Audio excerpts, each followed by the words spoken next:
Përshëndetje të shtrenjtët e mi, mirë se vini në Golden Truth Tarot. Dhe tani, le të fillojmë me parashikimin e muajit maj për shenjën e peshqve. Pesh, java e parë e majit do t'jetë një javë me emocione shumë të forta. Ju shoh të përfshirë tërësisht në një situatë të caktuar, të përfshirë në diçka, të përfshirë me një person, dhe kjo është një gjë që logjika juaj, arsyeja, ana racionale, ana praktike, ndoshta edhe financat nuk ju a lejojnë. Po ti e do me zemër, të pëlqen, thua do ta bëj këtë gjë, nuk më intereson pasojat, çfarë mendojnë të tjerët, a është gjëja e duhur apo jo, unë do ta bëj sepse e ndjej, kështu e mendoj, apo do ta blej këtë gjë sepse kështu më pëlqen, sepse po nuk e bëra do më ngelet si peng, ose po nuk e bleva do mbetet si peng. Por ti ka të bëj me një person specifik, me një njeri që në momentin që ti e shikon, zemra jote buqet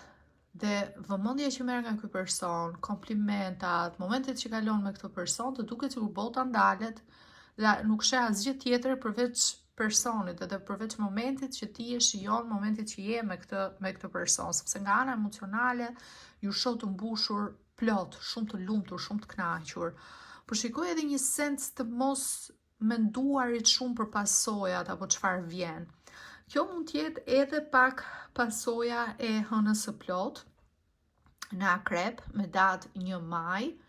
Dhe kjo hënë e plot është energji fikse, energjia e akrepit është energji ujë, është shumë intensive si energji, lidhet pikërisht me pasionin, sidomos me pasionet që janë të fsheta. Pra e shoh që nuk bëhet fjalë për një lidhje të hapur, kur jeni bashkë me njëri tjetrin, kjo ka të bëjë me një lidhje sekrete, ka të bëjë me një lidhje të fshehtë, ka të bëjë me diçka që ty të ngjall një emocion të jashtëzakonshëm, por mund të jetë ndaluar si marrëdhënie për arsye të ndryshme. Mund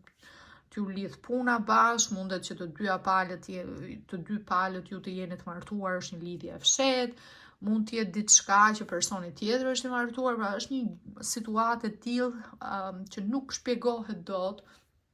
Ndoshta me arsye thua nuk duhet ta kisha bërë këtë gjë, por zemra, emocionet, intensiteti, ndoshta edhe pak pjesa e frikës, e asaj të ndaluarës është ajo që ju intrigon akoma më shumë, sepse ndjeni një lidhje për te arsyes, për te logjikës tash që ka të bëjë me aspektin shpirtëror më tepër. Po shikoj edhe një situatë në javën e dytë ku bëheni pishman. Ju shoh pak të mërzitur, ju shoh pak të turpëruar në javën e dytë, ju shoh pak në siklet. Shikoj edhe një mesazh që është specifik dhe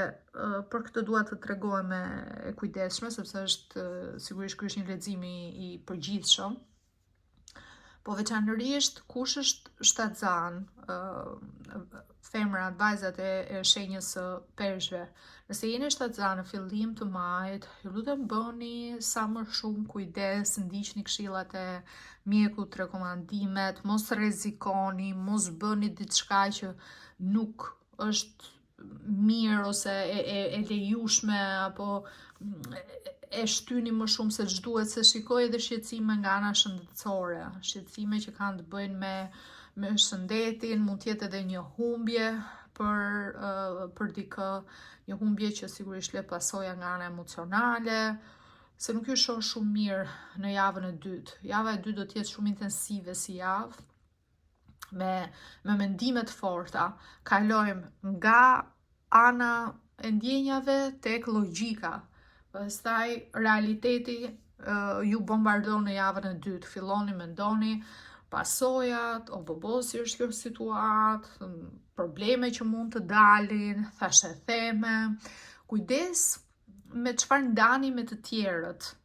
peshq. Kujdes çfarë dërgoni online. Sidomos gjëra që janë intime, gjëra që foto, video, gjëra që nuk doni që të publikohen, tregoni shumë të kujdesshëm në javën e dytë, sepse mund të dalë diçka, shikoni një account që është falso, që publikon diçka, mesazhet tuat, gjëra që janë private, shikoj një sens, dhe ky është mesazh specifik, nuk është sigurisht nuk do t'ju ndodhë të gjithë peshqve, po shikoj një sens turpi, një sens që ti pendese, bësh peshmallë, mos pse e bëra këtë gjë, dhe një që mund shoqërohet pastaj sigurisht me pagjumësi, stres, nuk di se si ta menaxhosh situatën, ndjen një bombardim të madh, njerëz të ndryshëm, se shikoj dhe shumë njerëz që të flasin. Këto mund të mos jenë në mënyrë të drejtë për drejtë, që vjen dikush të flasë direkt me ty, po mund të vinë nëpërmjet rrjeteve sociale, njerëz të flasin, të ngacmojnë, merr shumë mesazhe, merr shumë gjëra që nuk janë pozitive dhe ajo thua mos, nga një gjë që e bëra për kënaqësi u kthye në një problematikë dhe më hapi gjithë këto gjëra të tjera. Por edhe nga ana shëndetësore, java e dytë mund të jetë një javë jo shumë e mirë për peshqit. Shoh pak të lodhur, pak të ngarkuar, jo mirë, shoh një situatë pak stresi, dhe lodhje që është më tepër fizik, është mendore, po duke qenë mendore kthehet edhe në lodhje fizike, se nuk qetësoheni dot, nuk pushoni. Shikojeni këtë situatë pak me kujdes, se do të jetë një lloj sfide, një lloj vështirësie që del në këtë kohë. Tani java e tretë është një javë ku një person që ka energji të fortë toke, mund të ketë shenjën ascendente ose shenjën e diellit në Dem, në Virgjëresh ose në Bricjap, sidomos Demi është një shenjë që mund t'ju ndihmojë jashtëmase, sepse me datë 16 maj kemi edhe hënën e re në Dem, dhe hëna e re është gjithmonë një fillim i ri. Dhe ky është një person i matur, ky është një person i pjekur, ky është një person që do t'ju ndihmojë në mënyrë praktike, se në mënyrë se si ti ta kthesh këtë gjë në diçka pozitive për veten tënde. Në diçka që ti prap mos ta ulësh kokën, por të gjesh një anë për të përfituar, të gjesh një mënyrë për të përfituar diçka nga kjo situata e sikletshme që ti ndjesh, apo për t'i dhënë drejtim gjërave jo me stres, por me llogari, sepse kemi këtë ndryshimin nga emocionet, mendimet e shumta tek ana konkrete, praktike, përditshmëria. Ky është një njeri që të do të mirë, është një njeri që ka qëllime shumë pozitive dhe do të orientoj ashtu siç duhet. Prandaj mbështetu te ky person. Mund ta kesh njëri të familjes, mund ta kesh person të shoqërisë tënde, mund të jetë një person me cilin ti ke raporte pune, po është mbi të 40, është njëri i pjekur, është njëri i matur, është njëri që ka një historik jetësor, është njëri që e di se çfarë bën, edhe gjë diçka që mund të të mbi ngarkojë ty, ky person e shet, thotë, më se s'është ndonjë problem i madh, se çudia më e madhe 3 ditë zgjat edhe njerëzit fillojnë të mendojnë për diçka tjetër, mos u mërzit, do kaloj në një formë të tillë. Kurse java e fundit pastaj do të jetë pikërisht java ku do të keni disa sulme peshq, që shikoj pak në një pozitë të sikletshme, ku do të keni pak ngacmime, do të keni pak sulme, do të keni pak kritika, do të vinë këto sepse në fakt të tjerët do donin të kishin mundësinë të bënin gjërat që ti bën. Do donin të ndiheshin aq të lirë sa që ti ndihesh, aq pa paragjykime sa që ti ndihesh, pra me atë lirinë për të ndjekur emocionet e veta, sepse shumë persona që janë rreth teje janë njerëz të frustruar, janë njerëz që nuk i ndjekin instiktet e veta, nuk e ndjekin nevojat e veta, ndoshta nuk e kanë përjetuar ndonjëherë një dashuri, një pasion të tillë si dashuria që ke përjetuar ti. Dhe këto ngacmime, këto kritika, këto fjalët vinë sepse kanë një lloj xhelozie, kanë një lloj inati, kanë një lloj lakmie ndaj teje. Do të ndikoj këto fjalë do të ndikojnë tek ty. Më e mira është që ti anashkaloni, kjo është më e mira, mos t'i jepni rëndësinë e duhur, të tërhiqeni, se ju shikoj shpesh në javën e fundit do përpiqeni që të do përpiqeni që të shpjegoheni, po jo unë e bëra këtë gjë për këtë arsye, po jo unë mendova që është më mirë kështu, po kam këtë arsye pse, po është e kot. Kjo është një luftë e kot, se thash e theme do ketë, njerëzit do flasin aq më tepër që në javën e fundit të majit jemi në sezonin e binjakëve, Mërkuri është në binjak, do të thënë është një energji kur jemi në sezonin e binjakëve, thash e themet është periudha e vitit që ka thash e theme më shumë, ka fjalë më shumë, ka diskutime më shumë, që është më se normale, nuk ja del dot se sa do të shpjegohesh në këtë kohë. Plus pastaj shfrytëzoje energjinë e hënës së plot blu, që është në shigjetar, që është energji e ndryshueshme, një lloj si ty, peshk, dhe që të sjell fat, të sjell një bekim, të sjell diçka të mirë, diçka pozitive. Është me datë 31 maj dhe konsiderohet një hënë blu sepse ndodh që brënda majit të kemi 2 hëna të plota, një në fillim të muajit dhe një në fund të muajit, është një event i rrallë, dhe aq më tepër në shigjetar që është një energji me fat. Pra më e mira është shkëputu, distancohu, mos i jep rëndësinë e dur, fjalëve, gjërave,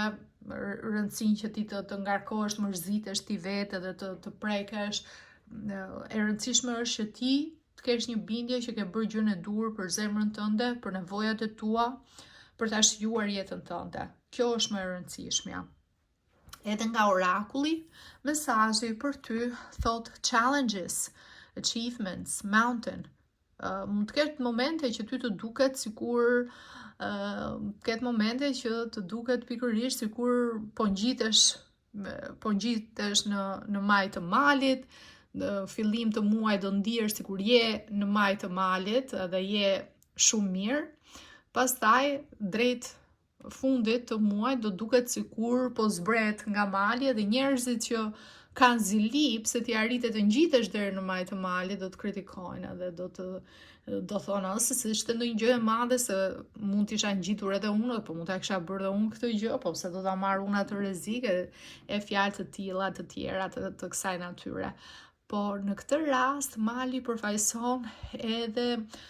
të pasurit fortësinë tënde emocionale, që ti vetë je si një mal, i pa lëkundur ose e pa lëkundur, pra e bën diçka, e ndjeve, ishte më e mira për ty, qëndroje asaj, pa pasur nevojë të shpjegohesh, pa ulur kokën, se mali nuk ulet, nuk është shenjë pikërisht e arritjes, është pjesë e suksesit dhe të qenurit vetja jote, të qenurit si person i bindur me fortësinë atë çfarë ti do dhe çfarë ty të përmbush si individ. Pra do ketë sfida ky muaj, do ketë edhe momente me maja të forta, me suksese të forta, momente me realizime, me përmbushje të forta nga ana emocionale. Ju falenderoj shumë që më ndoj që të peshk, ju uroj gjithë të mirat, nëse ju pëlqeu ky lexim, lutem jepni një like, një koment. Mos harroni të abonoheni, të bëni subscribe që mos u mbisni video të ardhshme, dhe nëse jeni të interesuar për një lexim privat me mua, mund të rezervoni online direkt nga linku i website-it tim në www.goldentruthtarot.com. Linkun e keni këtu poshtë tek video dhe tek përshkrimi. Ju falenderoj dhe bashkë të dëgjohemi në video të ardhshme. Gjithë të mirat, mirupafshim.